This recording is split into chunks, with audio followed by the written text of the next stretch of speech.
In the book of 1 Samuel chapter 30, we have a beautiful story that is narrated for us. David and 600 of his fugitives, the people that had run away from Israel, had enjoined themselves before this with the Philistines to go and fight their fellow, Israelites who were being led by Saul. But the Philistines thought that they may get to battle and change their mind to endear themselves to fellow Israelites. So they were told to go back home. On returning home to a town that is called Ziklag, they found that the Amalekites had been there and had raided their homes, taking away their wives and children. I imagine the youth, the girls, because it says they had taken everything, including their livestock. Beyond that, they had even burnt the houses. And the men that were with David cried. Can you imagine men crying? And it says until they had no more strength to cry.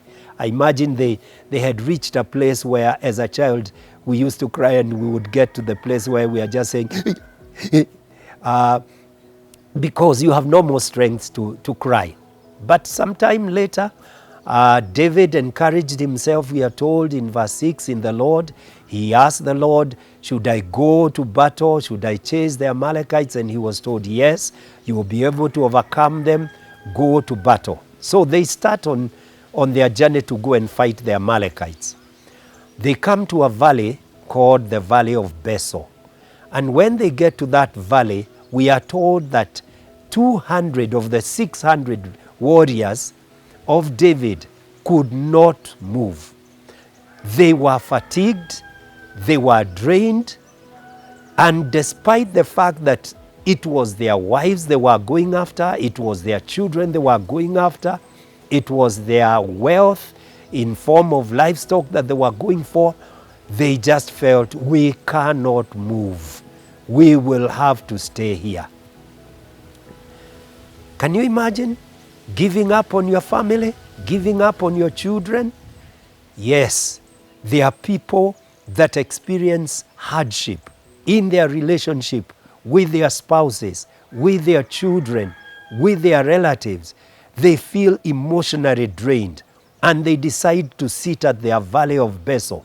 Now, of course, today the Valley of Besor is different. People will go clubbing, or people will go away. Sometimes even they will go to places like church, but they are avoiding the stress or the emotional pain that they feel when they are around people that they love, and they almost have given up. And maybe I'm speaking to such a person. I want to encourage you. Arise, encourage yourself. Because when you read that narrative, you find that they were on the verge of finding help from somebody who was an Ethiopian that had been left and was to guide them to where their families were. And because God had promised victory, they would actually get it, because God is true in what He promises. Maybe you are tired because of encouraging your husband, or you're encouraging your wife or your children, or you're just your relatives, and you feel like giving up. Don't give up. Keep on doing what you need to do. I know today it is not physical work. Perhaps it is prayer. It is seeking God.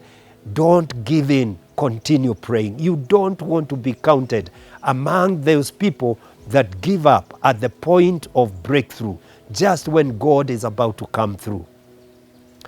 But having said that, I also want to encourage those who would be considered among the 400, the ones that are still going strong, the ones that have energy. Be counted like those 400, so that you will help those that have been discouraged, those who have given up. And when you get opportunity, you do all that you can do to help them. We know that when the 400 went and conquered the Amalekites, they brought back the families of these people. And even when they tried to say, we will not give them the wealth that we have, the spoils that we have gained by this battle, David told them, no, no, no, no, you can't do that. The victory belongs to God. The reason you are victorious is not because you are wiser or better than other people. It is because God has helped you. God has brought you to this moment. So stand with your brothers and sisters that are at the valley of Besor, and as much as you can, restore to them that which belongs to them, and you will be blessed. And help, where you can. My name is Karita Mbagara. I am urging you to do what you can to help your brother. But if you are tired, just look for that final ounce of energy that you have, and God will give you victory. May you experience that victory from this day going forward. Have a great time. See you next week.